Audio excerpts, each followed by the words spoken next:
Hey, what's going on, everybody? I appreciate y'all for tuning in. I'm Marcus. Here we do attorney reactions to current events and trending news. And we got some topics that we are going to cover today. I'm sorry, I'm looking over at the screen because they added some new feature on this thing I use to stream on, and it's kind of weird. In any event, hey, as always, I'm appreciative for everybody who tune in, who get a chance to watch, who like, share, comment, hit the dislike button. All of it is appreciated, and a big salute to all the channel members out there for the extra support. Hey, shout out to the first comment in the chat. And look at you catching it live. I don't know what's going on. Everybody been telling me they haven't been getting everybody been saying they have not been getting the notifications. So I don't know what that was. I don't know if that's a me thing or a YouTube thing, but hey, round of applause for you, pretty eyes, for dropping that first comment. Thank you.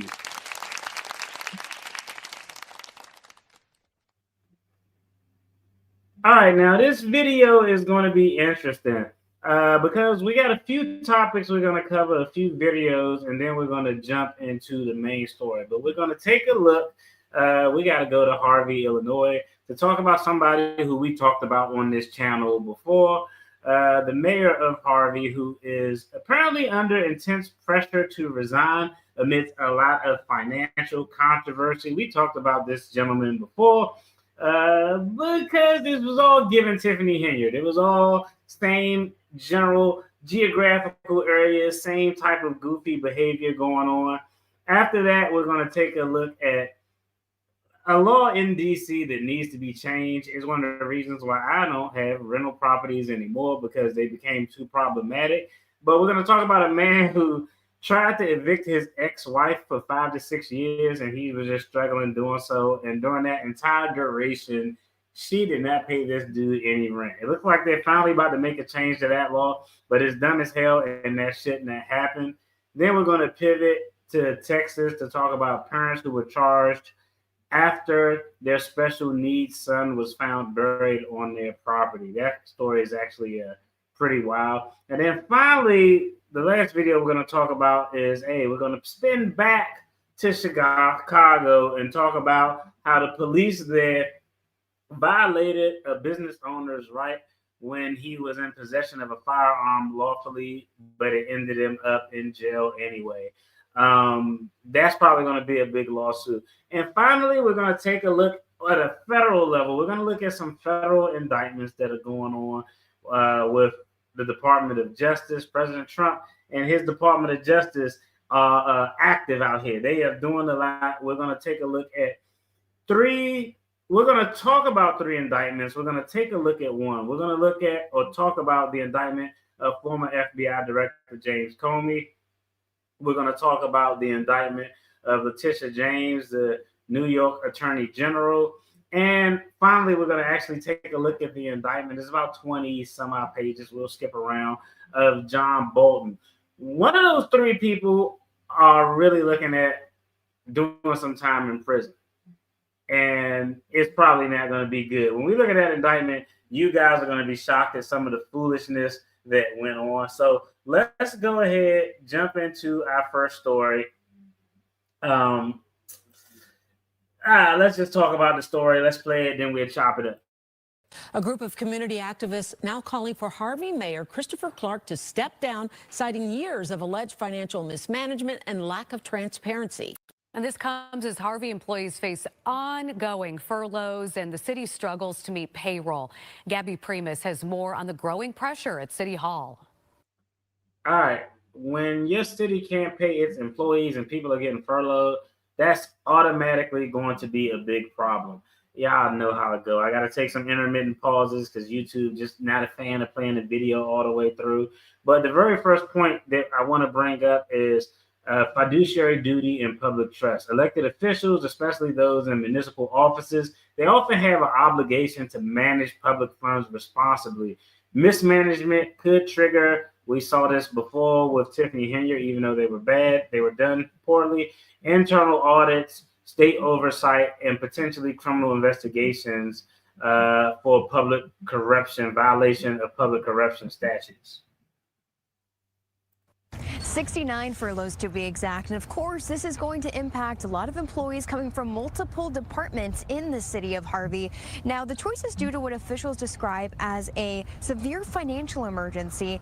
As the city has announced, employees will be placed on temporary furlough while 98 essential workers will continue reporting. It's a long list of affected departments, some of which include public works, police, fire, water, finance and revenue, administrative staff, and the list goes on. Harvey Mayor Christopher Clark has said the city needs around $51 million a year to fund its operating expenses, but only takes in about $30 million. Clark said that when he took office in 2019, he inherited $164 million in debt. About to raise their taxes. Anytime politicians are screaming, oh man, we can't do anything, they about to raise property taxes more likely than that. But typically with municipal law, financial oversight, municipalities have to comply with state laws for budgeting, reporting, and maintaining solvency. If payroll problems and, as we heard here, furloughs occur, oftentimes it's a symptom of a deeper budget issue or potentially mismanagement going on. This guy's been kicking people out of meetings and doing all sorts of crazy stuff for a while, so I'm not ashamed. At this point, we've seen before what happens in these suburbs of Chicago.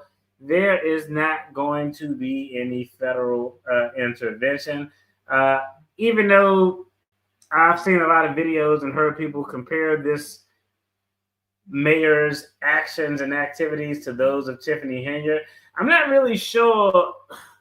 I don't know. I don't have all the facts, but just objectively, when I did some open source research, I don't know if his mismanagement or mismanagement of funds were as egregious as Tiffany Henyard's. Still potentially bad, but it doesn't look to be as egregious to me just from the open source research that I could do. A 35% loss of state revenue to fund pensions, and he says a, quote, gross lack of financial and personal records, end quote. Still, during a special city council meeting last week, residents were outspoken about the city's choice, but the mayor expressed the seriousness of the situation. We are going to follow all the rules that we are supposed to follow, because we definitely don't want them filing any more unfair labor practices, because that's just going to cost us more money anyway. So we don't want them to do that. We're going to try to take care of as many people as we possibly can in this administration. But it would be irresponsible of us to think that we can continue to operate the city the way that we do. Now, because so the short and quick takeaway on this is pressure to resign and actually having some legal cause of action are two different things. The mayor is likely just going to argue, which anybody would, that it's external economic conditions such as recession, revenue shortfalls, lack of revenue from the collection of certain taxes that caused the financial distress. Of course, they're going to always assert that they acted in good faith, or that any mistakes that were made were administrative mistakes rather than criminal. And I think a big example of administrative mistakes rather than criminal were, I don't know if you all recall, many moons ago when we would do the videos on Tiffany Henyard, and they talked about her staying in these luxury hotels and all of these extravagant dinners and stuff. I said, I don't necessarily know if that's criminal, because they didn't have anything on the books that regulated how a politician was supposed to travel like they do at the federal government level. So just because something is off doesn't necessarily mean it's criminal. It could be an administrative thing. they are going to have to find some evidence of misappropriation, improper contracts, kickback violations, abusing the procedural rules of the municipality. If you find those things, criminal exposure will grow. But as it stands right now, this guy's going to probably sit into this seat until somebody decides to run against him. It is what it is. So, hey, as I say with anybody who's dealing with bad politicians, hopefully people turn out and vote and change it so they can get something different than what they have been getting. Because the south suburbs of Chicago, hey, y'all been going through it, and hopefully they can get a W, because they definitely need a W. All right, let's go ahead and take a look. We're going to pivot to this next story. Why is everything different, bro? All right, we're going to pivot to the District of Columbia, good old DC, and talk about why this guy couldn't get rid of his ex who stayed in his rental property for damn near 6 years and didn't pay any rent. And I will tell you, DC got some pretty terrible laws as it relates to landlord rights. I understand that there has to be some deference to the tenant, because some landlords are just trash and they'll try to evict you for a reason that isn't just or legally sufficient. But you got 5-6 years. That's actually kind of crazy. I don't even know if I believe that was the case. He might have just been scared because it was his ex or something. Let's check it out.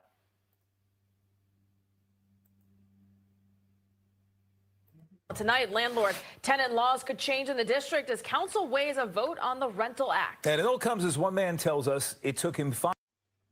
Yeah, that place is filthy, but it's not. Trust me, I had a rental where a tenant left, and I went in that place, and I felt like I was on an episode of what was that show Joe Rogan used to host, Fifth Factor? That shit had creepy crawlies all over it. So this is actually not that terrible compared to shit I seen in rental properties I used to own. 5 years to evict someone from his own rental property, and they never paid a dime. Katie? That's absolutely crazy. 5 years to evict somebody, and they never paid a dime.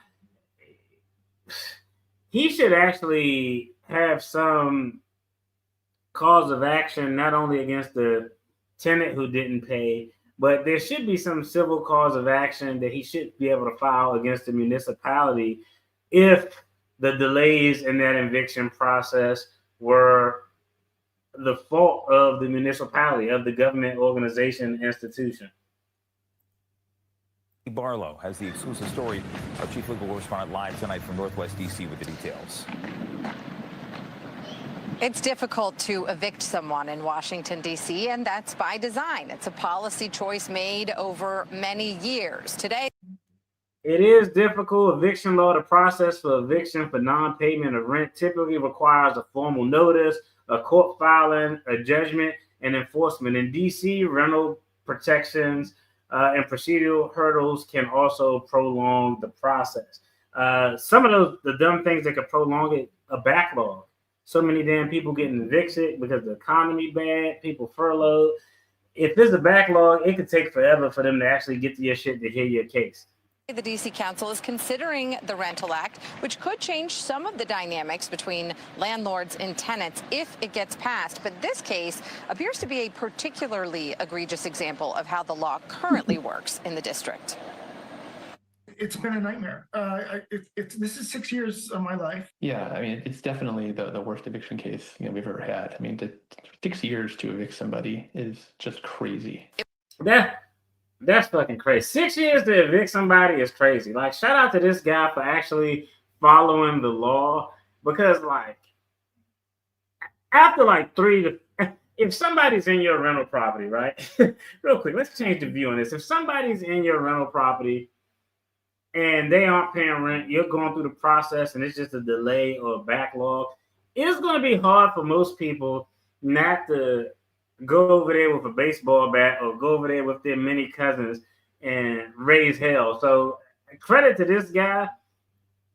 The entire time he wasn't getting rent, if he owes a mortgage on his property, this is money he's paying out of his pocket. So let's say $3,000, $4,000 a month. he's paying so he doesn't lose his property because he still have a mortgage on it, all because his ex is just in there sitting around being ridiculous. Yeah, hey, if I actually did a video. If y'all go back to some of the old content, it was called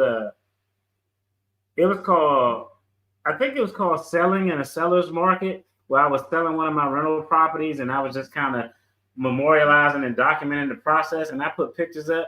That shit was disgusting. That shit was so disgusting. I actually went down there with the intent. Me and my brother went down there with the intent to do a lot of the work ourselves. Man, I got down there, I saw them damn roaches. I was like, hell nah. Like, it was actually crazy. Trust me. Hey, I'm not a person growing up. I'm not unfamiliar with roaches. I've seen some roaches before in my day, but this was some Fear Factor shit. That shit was actually insane. Yeah, if he sold the property, I don't think they would have, but it would be during that 5-year period where she was just sitting in there, though. I don't think it would be hard to sell that during that period when she's in there, because buyers are going to want to do a walkthrough and all sorts of shit. It was a relationship gone bad that turned into a nightmare for. I think this was actually a little bit worse because it was a relationship gone bad. I'm going to just be honest, like, I don't even know how you got into this. Generally, I don't know. Y'all let me know. I wouldn't rent. If he rented his property to his ex-girlfriend once she was his ex, I'm just be honest, I think that's fucking stupid. If he rented his property to his actual girlfriend, I think that actually might be stupider. I think they both are equally stupid. Like, generally, you don't want to combine relationships and business, because I think that's how you end up in these types of weird ass situations. Crazy. It was a relationship gone bad that turned into a nightmare for Doug Cleary. He was with a woman for 3 years. When they broke up, he tried to evict her from a house that he owned. Okay, so he rented to her. He rented to her while they were in a relationship. Then it went bad, and she was like, "I'm not leaving." They originally intended to share. We just had, a normal boyfriend-girlfriend relationship until the trouble started in September 2019. Doug's ex first tried to claim that they were married under common law. That tied the property up for Common law? They got common law in D.C.? I don't think they got. Do they got common law in D.C.? years before a D.C. judge said that was never true. And she stayed there from 2019 when the eviction started, through. Bro, she hates you, bro. Like, most times, like, I ain't gonna say, like, a woman who's like, I don't know what their relationship was. I don't know what caused them to break up. But a lot of times when people break up, they just like, you know what? I want to be done with this shit. I want to just get my shit and leave. I don't even want to have to deal with you or your shit anymore. That's generally how it goes. The fact that she stayed there and tried to assert common law marriage and all these other crazy things, like, yo, she really wanted to fuck you over, guy. Typically, contract lease, the validity of a lease, the owner could show that the lease existed or they had a tenancy by consent. Typically, what will happen in landlord-tenant agreements, me and you enter into a lease agreement for 1 year. That lease expires and you don't renew that lease.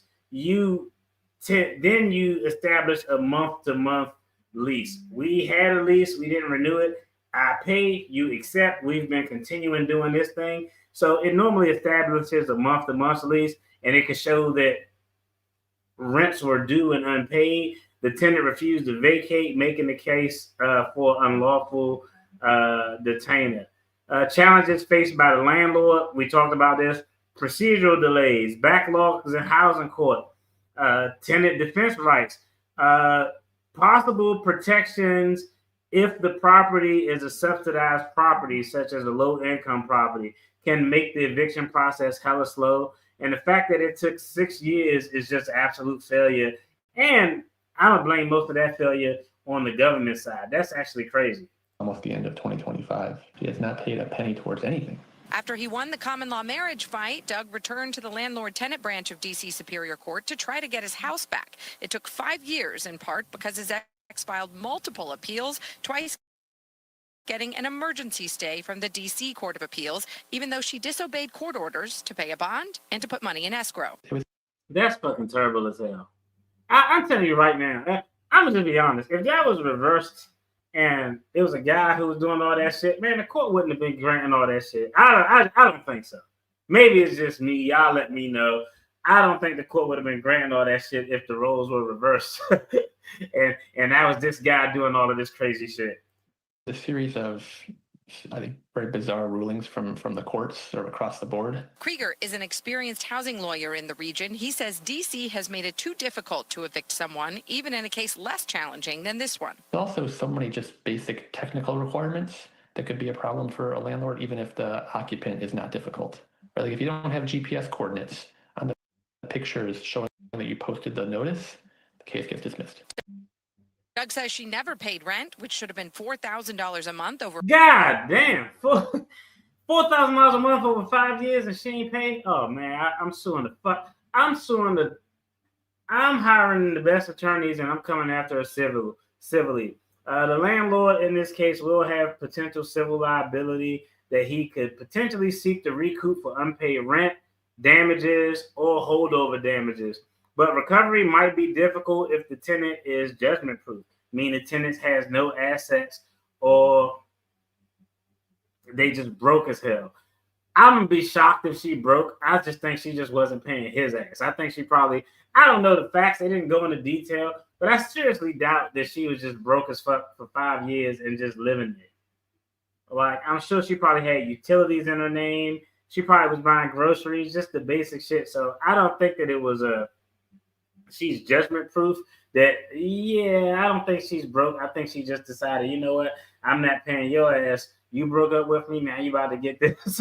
Now you about to get this work. That's what I think. This case underscores how the law balances tenant protections with property owners' rights. Reforms are absolutely needed. Tenants do need some protections, but there's no way a homeowner should go 5-6 fucking years without being able to collect $4,000 a month in rent.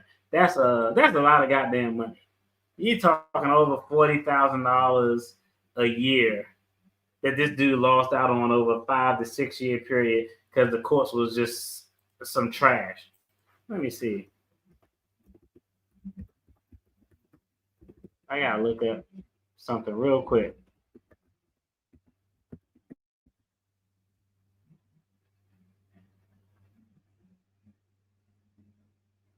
See, I've never known that. She made a common law marriage argument. I never know. I can't relate. I don't know about common law, but DC does have common law. They recognize common law, which requires, oh yeah, she wasn't going to win this. Common law in DC requires an express agreement to be married and cohabitation. To be considered legally married under common law in DC, the couple must have an explicit present tense agreement to be husband and wife, and then they must live together without both elements. Common law. Why was this fucking hard to establish? This, I don't know how long specifically the court took to resolve that issue, but that shit should have been resolved in like 5 minutes. To be considered legally married under common law in DC, the couple must have an explicit present tense agreement to be husband and wife, and they must live together.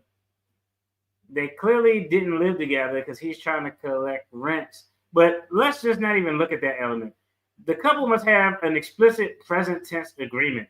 Him showing up to court saying we don't have that agreement, it means you can't prove that element. So I don't even know why the court was lollygagging around with this thing for that long. But hopefully that guy can sue.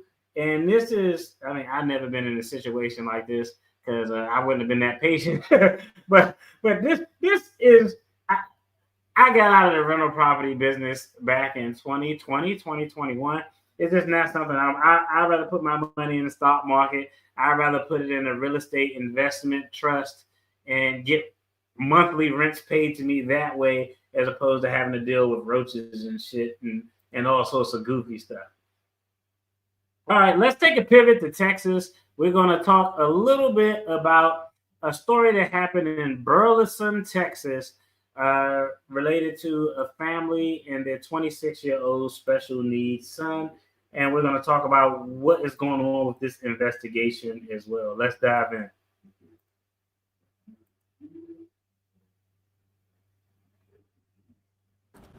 Two parents are in the Johnson County Jail accused of burying the body of their adult special needs son in their backyard. Police said the investigation started during a welfare check after they got a tip that the 26-year-old man might be dead. Okay, now real quick, I don't know if you all recall, this was during, was this during Trump's first term, or maybe after his first term, but when one of his ex-wives passed away, he had her buried on one of his properties. I think it was maybe a golf course or something like that. And I actually did a video because I was like, yo, I mean, there's a reason for it. And it's actually a preferential tax treatment that you can get. It was actually fucking genius. But I'm assuming all states, but in most states, they probably have strict rules against burying people in residential areas. That's something that's an absolute no-go. Donald Trump's golf course, he probably got tens, if not hundreds of acres on this damn golf course. He can corner off a portion of it to bury his ex-wife and have a ceremony, and no one will think anything of it. But in your residence is definitely a no-go. I'm sure most states have a law that prevent that. Some of the criminal charges that stems from this type of actions, you have tampering / fabricating physical evidence, concealing a human corpse. And I actually wouldn't be shocked if there's an actual investigation going on into the actual cause of death. They are currently only charged with evidence impairment rather than any type of murder or manslaughter. But I would not be surprised if the investigation is ongoing. Like typically, I'm just saying typically, okay? These are all allegations, charges.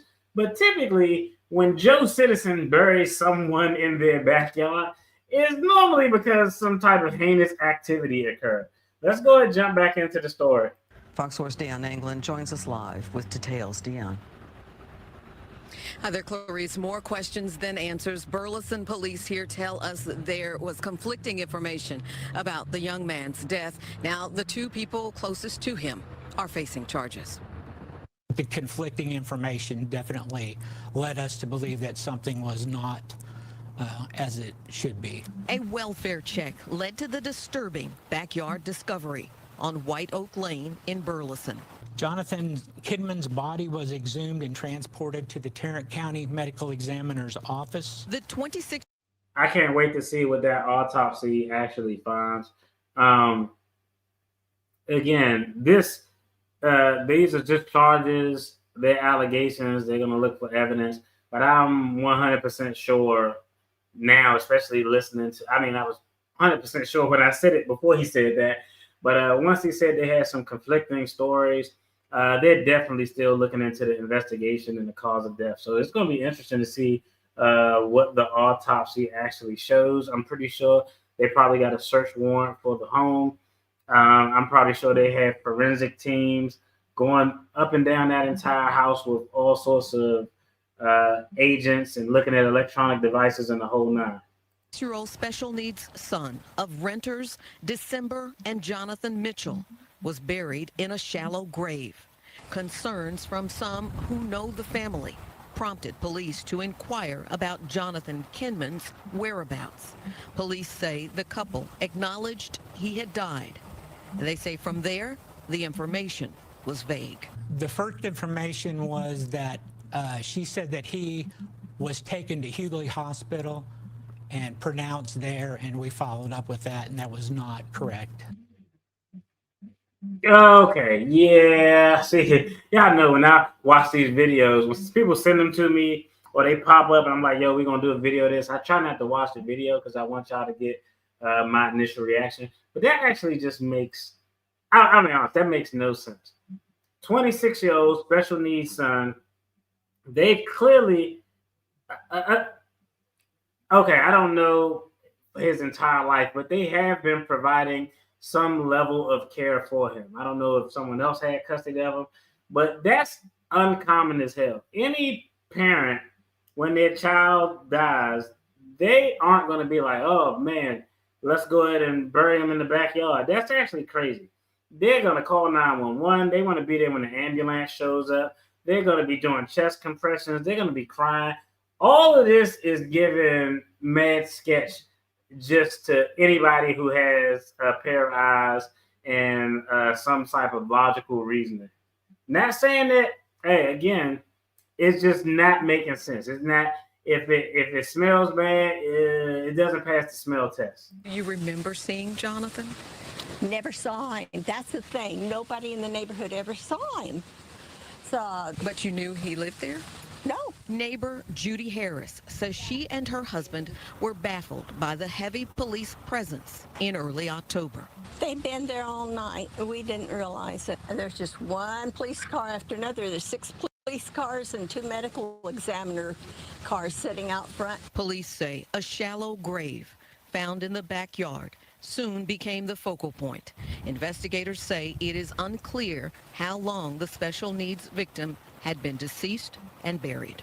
The mother, December Mitchell, and stepfather, Jonathan Mitchell, were arrested and charged with tampering and fabricating physical evidence with intent to impair human corpse, a second-degree felony. Police say the victim lived with a condition that impaired his growth and contributed to other health issues.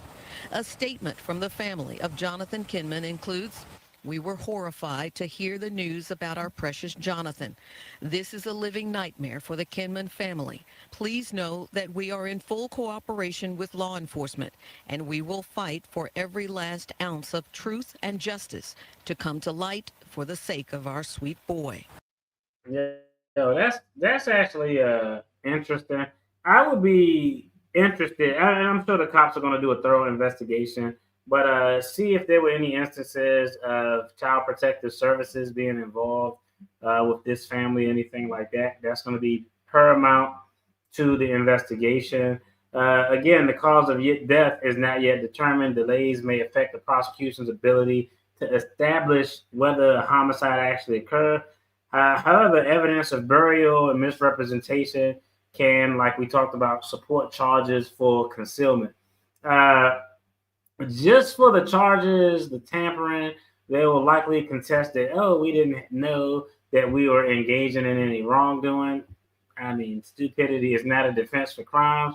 Causations, they want to know if the death was from natural causes and whether the burial was, of course, not authorized or reasonably handled. We got to wait to see what the forensics say. Like, you can tell how long an individual has been deceased by looking at the forensics, and also by looking at the decay of the body. The body is going to decay different. If it's buried, it's going to decay different.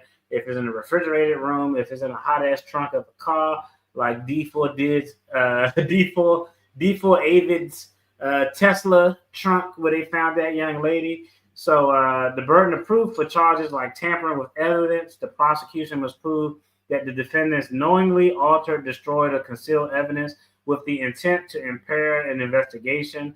And the burial itself is going to be a factor that they are going to look at as evidence. This is just a ridiculous case. This is one I'm gonna put a pin in because I want to see how the forensics comes back on this matter. But if I had to take a guess, it's just not passing the smell test. I don't know what the relationship was like, but it's not passing the smell test.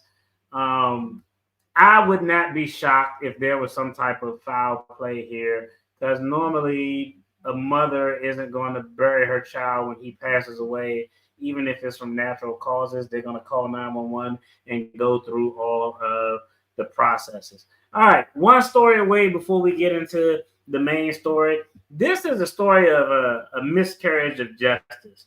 I'm glad that everything worked out for this brother, but this is a story of a brother, a small business owner who has his civil rights violated, and he absolutely did nothing wrong. This should not have happened. I told y'all before a channel about a mistake that happened in a court system to my father when he was like 70, and he had to go spend like a weekend in jail. It was crazy. It was crazy.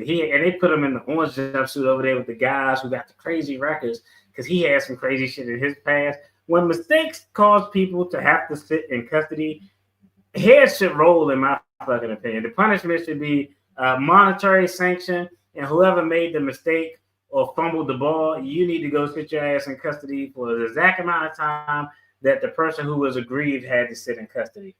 So let's check this out. Hopefully this doesn't happen to anyone. It should have never happened. Let's check it out. He will be able to get it cured, but he should take some other legal cause of action. It is your constitutional right to carry a gun in the state of Illinois if you have the proper licenses. But some black gun owners say their rights are being violated. CBS News Chicago investigator Dorothy Tucker uncovered. I do agree. I would love to see a story like this if it happens to some white guy who's driving around Illinois. I have yet to find one. I've found other stories with similar things. I actually talked to someone from Chicago, and something like this actually happened to their sibling. Like, the shit is jacked up.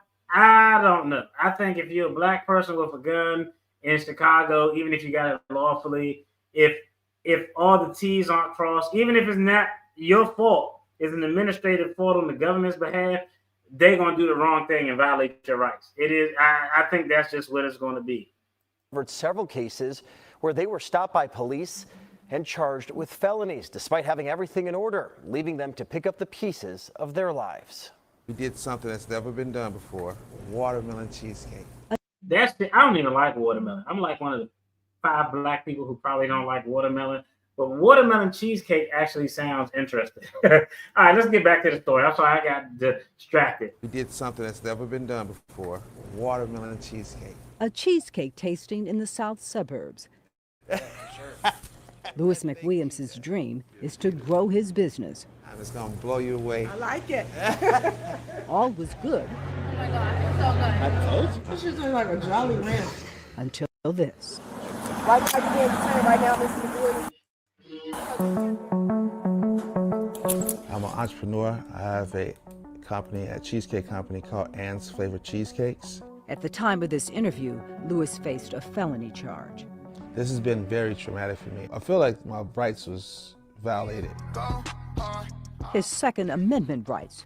Louis is an avid gun owner. Just got me the AR top, one in the middle. In April, Louis was pulled over on the south side, West 79th Street. He had a missing front plate. All right. Just as a general rule, stuff like that, please try to avoid that stuff. If you got a missing plate or something like that, I know sometimes the shit happens, people steal shit, and you just got to write a cardboard plate stolen to get where you need to go. But if you are doing that, and this guy didn't do anything wrong, I mean, a missing plate is the reason that a cop's going to fucking pull you over. But like, it's just going to draw attention to you. And even when you're doing something legally like this guy, it's going to get over scrutinized, especially because he's a black guy. Just, it is what it is. I haven't seen any of these stories happening to random white guys in Illinois. Yes, sir. How you doing, boss? Good, good. The first thing he did, tell the officers he had a gun. Okay, where's your firearm? On my side. Some states are jurisdictions where you have to disclose that you have a firearm, and failure to disclose that is a crime in and of itself. Other states, you don't have to disclose if you have a firearm on. If you're in a state where you have to disclose, you should always disclose, because some states are tying concealed carry permits to driver's license records. So when they pull you over, they see your registration, they can see your driver's license and easily identify that you have a concealed carry permit. And if you don't say, hey, I have a concealed carry, a gun on me right now, it could be a potential issue. Okay, you got your concealed carry license? According to state law, in order to carry a legal gun in your car, you need a firearms license, better known as a FOID card, and a concealed and carry license, commonly called a CCL. This is Louis's card, and it's valid. That's what he handed the officers. He looks at him. He said, okay, cool, this is perfect. Only it wasn't. Concealed to the carrier, it didn't pop up. Oh. It didn't pop up on Leads, the database operated by the Illinois State Police. I need you to step out for me. Police recommended Lewis be charged with 2 felonies. This is the stupidest shit that I've ever seen in my life. And I know when I explained this to somebody, they said people can fabricate and falsify those cards. That's completely true. But let's just think of this from a common sense standpoint. If I'm a police officer and I pull you over, before I get out of the car, his front plate was missing. So when they pulled him over, they were clearly behind him. Nobody cop pull you over from the damn front of the vehicle. So they were clearly behind him. They clearly ran his plates. Normally, cops are running your plates before they even come up. So when they run the plates, they know who the vehicle is registered to, know if the registration is good. They know if the person the vehicle is registered to has a valid driver's license or not.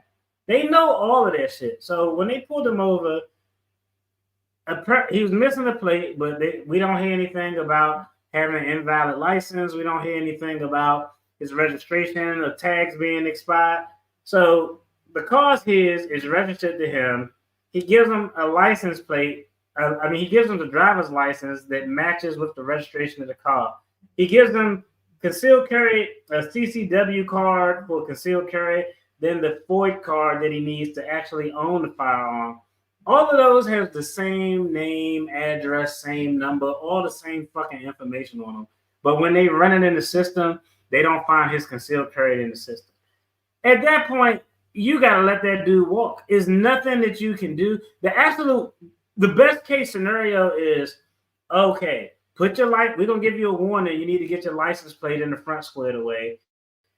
Write down you got all of his information, his driver's license, his address, his registration, it has his address on it, his concealed carry card, his FOID card, all of the numbers associated with those cards. You got all that information. You know where the fuck he is at. That's all you need. Like, okay, well, we're going to let you go because you provided us with everything. And it doesn't appear to be a bogus ass card. The authenticity of this card isn't in question. You got to let that man go. So shame on these cops for violating this dude's rights. They could have took all his information down, came back later and figured out if his card was valid or not. But if someone physically hands you the shit and it passes the authenticity check, the cops have an obligation to take it for what it is. There was nothing with this card that made them jump out and say, oh, this card is bullshit. Right now, Mr. McGood is can't verify your facility. And look here, prosecutors approved the charges. He never should have been charged. Irv Miller is a former prosecutor, once in charge of reviewing police cases. He showed them a valid CCL card. Not only did they see it, they actually took possession of it and inventoried it. I haven't got the They took his damn card and inventoried it. Like this is actually insane. Shame on the prosecutors and shame on the officers involved in this. It's right there in CPD's inventory sheet. So why was Lewis arrested? That's a question we wanted to ask Superintendent Larry Snelling, but he declined an interview. So we've reached out to state police because anytime an officer pulls over a driver who has a gun, the first thing they do is check the state's database to see if that driver has a valid FOID and CCL. Oh, okay. So here's the question we asked the state. If a driver like Lewis actually hands the police a valid CCL, but the office don't see the information in the state's database, what should they do? The state replied, the officers should not take any law enforcement action as it relates to a potential FOID CCL violation. That's what Lewis expected. That's common sense. Shame on the officers and the prosecutors here, and this dude even having to go through this and be processed. And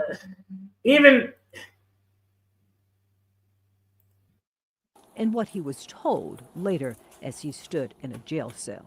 And if this comes back clean, yeah, then they just let you go, apologize, and let you go about your day. That's not what happened. Lewis spent 24 traumatic hours behind bars. It was just deplorable. There were roaches falling from the ceiling. all of this because of illegal everything. Yeah, I can't tell you why. I need somebody to tell me, man. Worse than the jail conditions, a missed business opportunity. That day, I had a meeting. Could not do the meeting that day because I was arrested. By losing that, I might have lost the franchise. Lewis also lost time, lots of it. He was in and out of court fighting to get the charges dismissed and his impounded car returned. I know this is a system, so just hoping for the best results. It wasn't until mid-June, 3 months after he was stopped, that the case was finally dismissed. I'm very excited for him, but this is not the end. All right, this is ridiculous. I actually don't even want to watch this anymore because, yo, shout out to that dude. I hope he gets an attorney and gets everything resolved. Losing that business opportunity is a big-ass economic impact. There is a cause of action for that. Some places call it tortious interference with a contract. He should have some recourse. His issue is going to have to be determine he needs a method to determine the potential loss of that economic opportunity. Even though he got the charges dismissed, he still is going to have to go through the process of getting it expunged from his record. So when they look it up in his background check, it doesn't even come up. So it's just a travesty. That shit shouldn't have happened. And apparently it looks like it's only something that's happening to like black folks who are law-abiding gun carriers, and the cops just stupid. So hopefully they get their shit together. If not, a couple of lawsuits where the city has to pay over millions of dollars normally can cure those types of dumbass behaviors. Y'all let me know what y'all think about that story. Now, let's go ahead, jump into our main topic story for the day. We are going to talk about some indictments. Now, we're going to talk about the first two because y'all remember the Sesame Street song where they had three things, and they'd be like, one of these kids just doesn't belong. Okay, of these three, one person is probably potentially have a high likelihood of being screwed and actually having to go in prison. So let's talk about it. The first matter or indictment we're going to talk about is former FBI Director James Comey. He was indicted for alleged false statements to Congress and obstruction related to leaks within the FBI. Now, this is interesting because, hey, I've worked on a lot of federal cases regarding false statements and obstruction of justice. A shitload of them, actually, probably more than I wanted to. But the timeline on this case is key testimony before Congress that occurred. The indictment came with the claims that Comey willfully and knowingly made false statements and obstructed a congressional proceeding. The former FBI Deputy Director Andrew McCabe is referenced in the indictment because he said that Comey had knowledge of leaks that were going on in the FBI and actually authorized it. Well, what is the first issue with this? Well, Andrew McCabe has credibility issues. He was the former number 2 at the FBI. He has credibility issues. There's an Inspector General report related to this matter that says Andrew McCabe gave inconsistent statements and testimony. So just from an evidence standpoint, Comey testified that I've never authorized leaks of FBI information. Andrew McCabe said, hey, Comey authorized these leaks, but there's an Inspector General report out there that's saying Andrew McCabe, who is probably going to be your witness, is not credible. This case sounds like a shit show to me. I think just from the element standpoint, I think they're going to have a tough time proving that, one, his statement was false. I think his attorneys are going to attack the credibility of Andrew McCabe. I don't think they can prove that Comey knowingly and willfully made a false statement. And I think they're also going to have a problem with proving that even if he made a false statement, did it obstruct the congressional proceeding? Did it bring that congressional proceeding to a abrupt halt so that it couldn't move forward? I don't think any of those things are going to be satisfied. Now, that's just related to the elements of what he's being charged with. The prosecution is building the case based largely on an inference that McCabe said he authorized the leaks. The defense arguments, the indictment lacks detailed identification of which leaks. You made a false statement, but you can't identify specifically what the statement is. Which authorized personal direct evidence of Comey's authorization, making it a thin indictment. The credibility of McCabe, we talked about, is up for attack. He was under an internal investigation, and his termination by the FBI also raises questions on can they take the truthfulness of what Andrew McCabe is saying about James Comey. And proven materially false under the statute is difficult when statements are ambiguous and the fact pattern is just kind of goofy and uncertain. So I don't think they're going to have just the evidence to be able to get a conviction.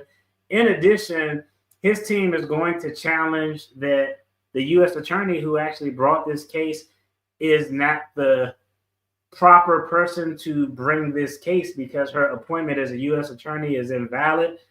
What the hell does that mean? Well, long story short, this case and the case against Letitia James are interesting because none of the attorneys wanted to take the case. None of the career attorneys, that's like guys like me and guys who just are attorneys with the feds or the government or the prosecutor's office, and they normally do this work. Normally, those are the guys who are taking these cases and who are the lead attorney on these cases. Everybody was like, I don't want this shit. Nobody wanted the case.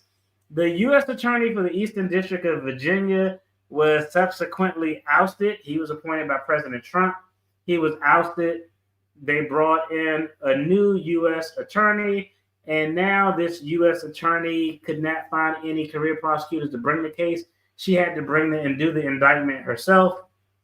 That didn't even go off good because apparently she's never done an indictment before. That was her first one. And the reason that Comey's team is going to argue she doesn't have the authority to bring the case is because the president can appoint someone to serve as a U.S. attorney in a certain area for a certain amount of time. After that time, the replacement has to be appointed by the courts. And she was appointed by President Trump. So that's going to be one challenge that they're going to have. I don't know how successful it is. I think it's kind of weak. But the other challenge that's probably a little bit better is malicious prosecution, a vindictive prosecution. There's been ample conversations, video on record of President Trump specifically talking about going after James Comey, Letitia James, Adam Schiff. There was a leaked message that President Trump apparently thought was going to be a direct message, but he actually posted it to everybody on Truth Social, to Pam Bondi. It all kind of supports that this is a vindictive, potentially malicious prosecution. So far as James Comey go, I don't think it's actually going to go anywhere. I'd be shocked if anything comes about this one. So let's put James Comey over right here in this category of James Comey probably not going to have to worry about anything. Now let's take a pivot to Letitia James. Now this is actually interesting because as I had cases on false statements, I actually used to work with the Treasury in some regard, and I worked a lot of mortgage fraud cases. So I know about mortgage fraud. Letitia James, the New York Attorney General, she was indicted for alleged bank fraud and false statements. Man, I had probably hundreds of those cases. To a financial institution for allegedly misrepresenting the occupancy status of a property, a secondary residence versus a rental property, to obtain a loan, then apparently used the property differently. The property was purchased in 2020. Disclosures and loan applications from 2020 to 2023. The indictment alleges false statements and frauds. Now, typically, the total loss amount here, I think, is like $17,000 to $18,000. Those cases normally would not get a sniff from a U.S. attorney's office because the dollar amount is so low, unless it's a politician or political figure involved. because they have fraud, but also in the fraud unit is public corruption. So fraud and public corruption. So even though I don't think this is a strong case, and I'll tell you why. Yes, the dollar amount is low.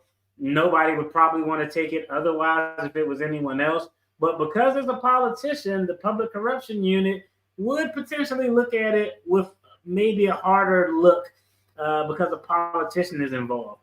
Like the James Comey indictment, no career prosecutor wanted to take this case. This case was taken by the newly appointed attorney, a U.S. attorney for the Eastern District of Virginia. I think this was the second grand jury indictment that she actually did.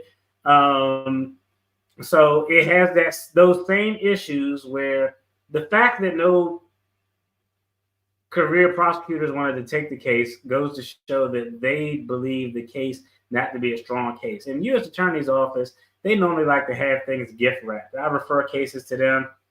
They want it wrapped up in a little bow with all of the facts. If it's like 50-50, they like, nah, we don't really want to rock with it like that. So why is this case not a strong case? Okay, in a case for a false statement, a bank fraud, the false representation has to be material. What does material mean?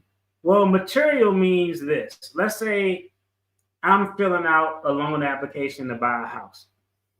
And on that loan application, I make $80,000 a year, right? I make $80,000 a year. I got a 750 credit score. I make $80,000 a year. But on my loan application, I put that I make $95,000 a year. Like, let me just put a little extra sauce on it so I can make sure my debt to income ratio, I put $95,000 a year. And they approve that loan. And someone said, yo, let's prosecute Marcus for fraud, false statements. He fraudulently did this. The question is going to be asked, was that misrepresentation material? What that means is,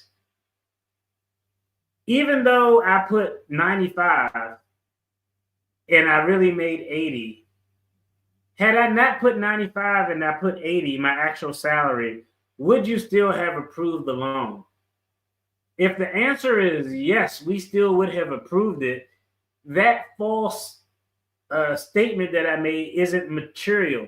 It would have to be a statement that the false nature of that statement, had we known it was false at the time you made it, we would not have approved this mortgage for you and you would not have got it.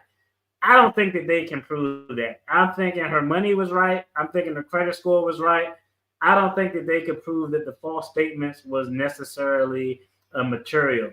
The defense is going to argue that the misrepresentation was either innocent or clerical or not material. Intent to rent versus occupy is fact intensive and is going to be contested. The gain, again, was relatively small, $18,933. And again, career prosecutors didn't want to touch the case. That is a big deal.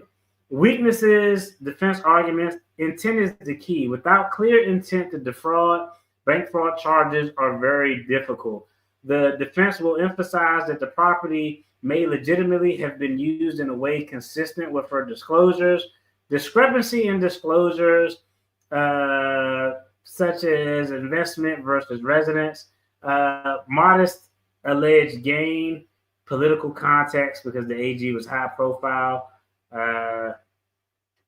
Given the facts, the proof, the fact that I don't think the false statement was material, the fact that intent is going to be difficult to prove, we can put Tish James over in the Comey category where I don't necessarily think these are viable case. Plus, she also has that same argument of malicious, vindictive prosecution that we talked about. Now, let's talk about John Bolton, the former National Security Advisor. Who the hell is the National Security Advisor? Just from the title, we know that this person has to have a top secret clearance and is going to be privy to some real legit shit that's going on out here in the world. So that's actually very key and very important. I want to pull this indictment up. We're going to go through it real quick. but there's some interesting information in here, and he did some dumb ass stuff. And as soon as we cover this indictment, you're gonna see why his matter is different from the other two matters we talked about. This is brought in the U.S. District Court in the District of Maryland, where he's a resident. He resides in Maryland. In 2018 to 2019, he was a National Security Affairs. Commonly known as a National Security Advisor. Let's scroll down. All right, so right here. Now, a key to note is, unlike the previous two, this investigation actually started under the Biden administration, and career prosecutors actually brought this case. It wasn't, Trump didn't have to find a U.S. attorney who wanted to do it. Career prosecutors was like, yeah, we'll take this because the facts support us taking it. Bolton was the National Security Advisor to the president between April of 2018 and September 2019. He advises the president on all extended threats to the United States and other issues related to national security, including foreign relations, intelligence activities, and decisions regarding the use of military force. Bolton has access to some of the U.S. government's most sensitive and closely guarded national security secrets.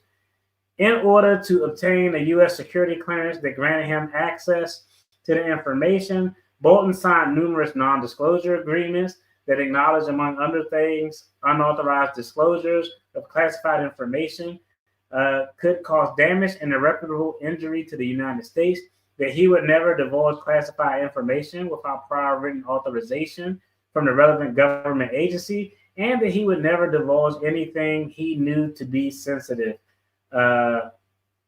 to anyone who is not authorized to receive it without prior written authorization, and that he understood that the unauthorized disclosure of national security information may constitute violation of violations of U.S. criminal laws.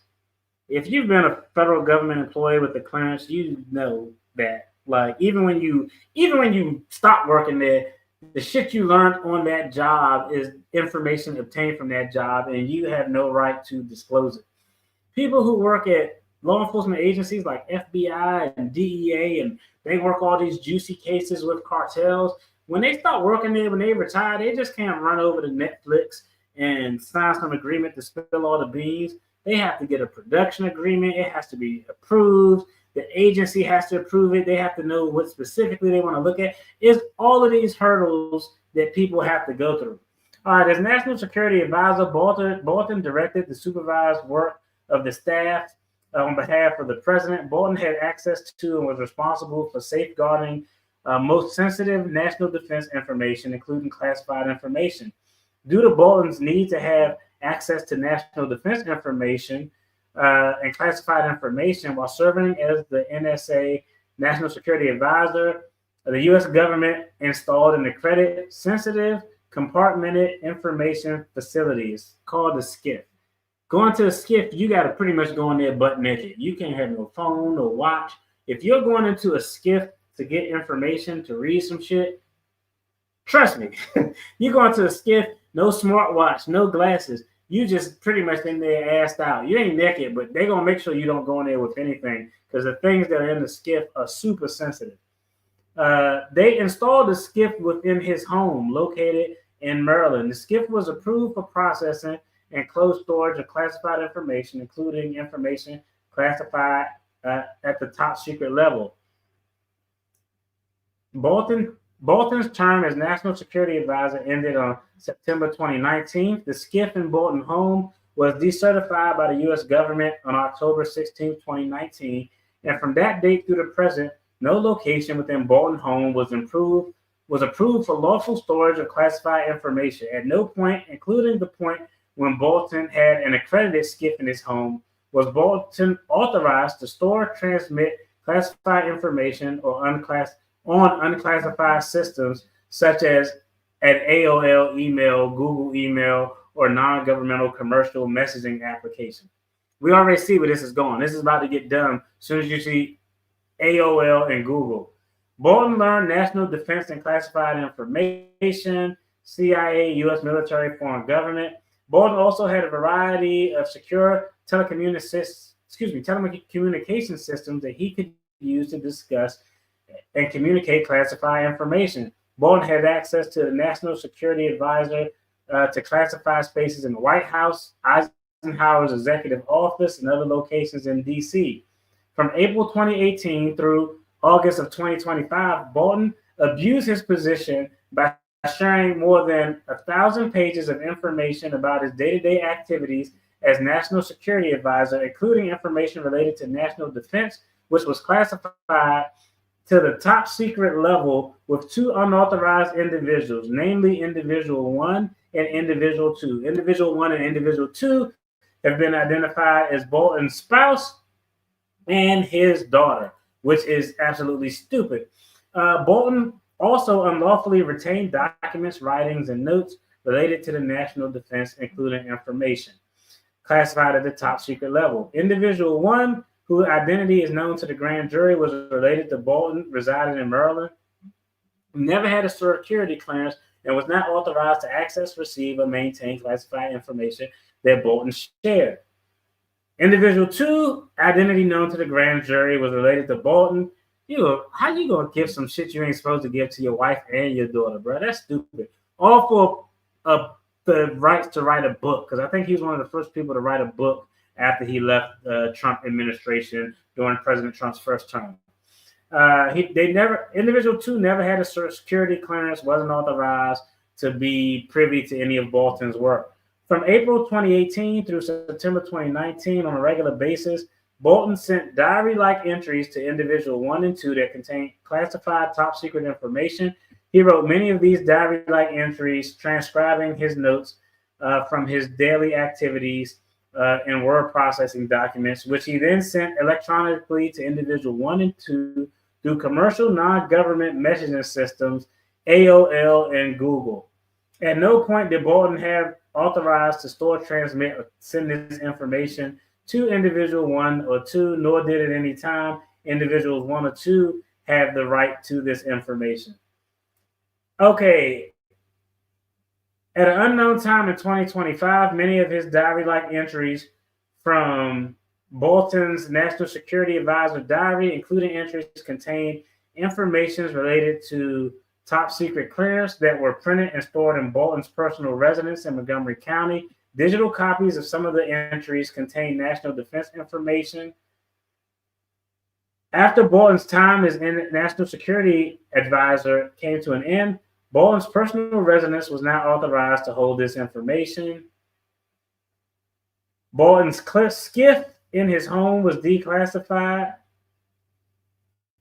Okay, now this is where it gets interesting. We're going to skip to paragraph 14 because this is where it gets interesting. And this is fucking a big deal because this dude actually could have got like people killed with his stupidity. I'm gonna just be honest. At some point between when Bolton left government in service in September 2019 and July 2021, a cyber actor believed to be associated with Iran hacked Bolton's personal email accounts and gained unauthorized access to classified and national defense information in that account. His personal emails that he sent all of this unauthorized shit to his daughter and wife on got hacked. And now Iran had access to all of this top secret information because he sent it through an unauthorized means. Completely fucking unacceptable. That could lead to getting soldiers killed and having terrible effects. Like, that's actually terrible. If working for federal law enforcement agencies throughout my career, being in the military, this is ridiculous. All right, so Iran hacked his personal email account, and they saw, wait, this dude is sending top secret shit from his AOL and Gmail to somebody else. Bolton had previously emailed Individuals 1 and 2 while he was a National Security Advisor. A representative for Bolton notified the U.S. government of the hack in 2021, but did not tell the U.S. government that the account contained top secret information that Bolton had placed in his email accounts and sent them during his time as National Security Advisor.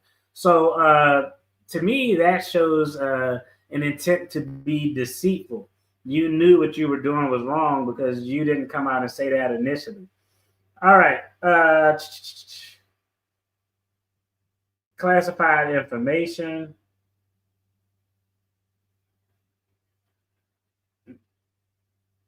We know it was classified.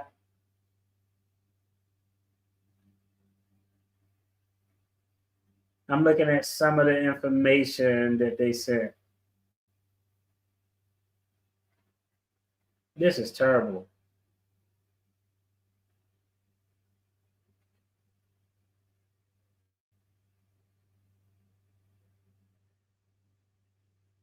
All right, so this second part, when we pick up on paragraph 27, this is talking about his actual handwritten notes that he used. Bolton often referenced these notes as his diary and sent them to individuals 1 and 2 over his non-governmental email. The information contained notes, including detailed information that he learned from senior meetings of U.S. government officials.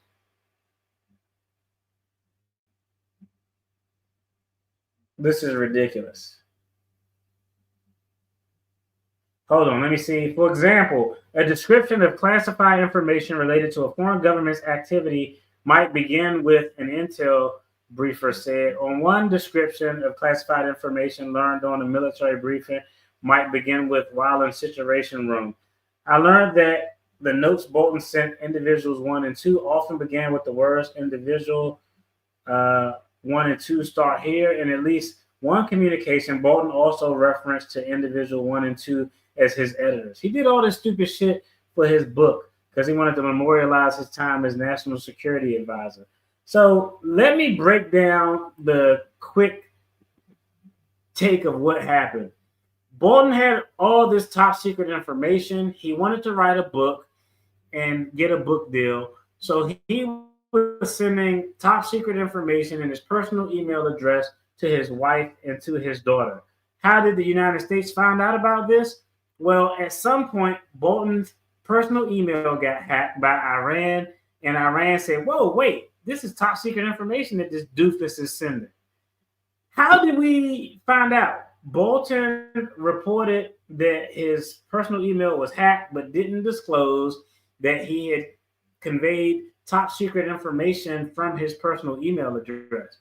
Now, unbeknownst to Iran, the United States was actually aware that Iran had hacked Bolton's email. This is interesting because remember, this investigation into Bolton started during the Biden administration. Why did the Biden administration sit on it? Why didn't they do anything with it? Because Iran hacks Bolton emails and they got top secret information. The United States is hacked into Iran, so we know that they're looking at Bolton's information. The Biden administration didn't want to move on it because if they would have moved on Bolton, then Iran would have had notice that, hey, how the fuck do they know Bolton disclosed shit to Iran? Oh shit, the only way they can find out because they're looking at our stuff. So the Biden camp said, yo, we don't want to blow Bolton up because if we indict Bolton, Iran is now going to know that we are conducting surveillance on them. So that's why the Biden Justice Department didn't do anything with it. The Trump Justice Department was like, you know what? Fuck it. I don't care what they know. We're gonna move forward with it. But this is actually a viable claim. I think Bolton is 75, 77. Even if he get 5 years in custody, like that could be a life sentence for him if he got to do 5 years in custody. This does not look good. I think that there's sufficient evidence there. I don't know. I think this is going to be tough for Bolton to get from underneath. I think he's probably going to be up shit's creek without a paddle. One thing that they could have done, though, I don't know why they didn't do it. If Bolton sent these emails from his personal email with top secret shit, Iran hacks Bolton's personal emails. In the United States, we're aware that Iran hacked Bolton's email, but Iran doesn't know that we know that they hacked his email. I'm surprised that they didn't use Bolton to send misinformation to Iran. Like, okay, since we know you're looking at his emails, let's get him to send some misinformation that may be beneficial to us in some other national security capacity. I think the big takeaway from these indictments is that Comey and Letitia James indictments are headline grabbing, but the legal viability is kind of weak. The facts are ambiguous, challenges proven intent, credibility issues of Andrew McCabe. It all poses issues for those cases. The Bolton case, on the other hand, is the one that stands out in terms of prosecutorial viability. It's stronger, it's sufficient facts there, it's a clear pathway to conviction. From weakest to strongest, James Comey is probably the least likely to have any legal repercussions. I mean, no, Letitia James is probably the lowest, then Comey, then Bolton. I don't think anything is going to come from the James Comey indictment. I could be wrong, but I don't think those are just viable. I think it's too many issues. Yo, y'all let me know what y'all think in the comments about those three indictments or any other story we talked about. Do you all think former National Security Advisor John Bolton is screwed? I think he is. And I'm gonna be honest, I think what he did was absolutely terrible. People, I guess, leave office and have sensitive information all the time. They had files that President Trump did. Biden had some that he had to turn over or something like that. Like, it happens all the time. But Bolton does it, and then he's hacked by the damn Iran government. Like, yo, that actually could have led to a lot of people dying, a lot of U.S. infrastructures being at risk. I think he's up shit's creek. I'm guessing he's going to probably either get a conviction or plead guilty to some lesser offense where they take some of the counts away or something to that effect. Y'all let me know what y'all think in the comments. As always, I appreciate y'all for tuning in. Y'all take care. Be blessed. Have a good evening. And I may or may not holler at y'all on Friday because I'm getting some dental work done tomorrow. So hopefully I'm not here looking like Bubba Gump and we can dive into something. Y'all have a good one. Be safe. Be blessed. Peace.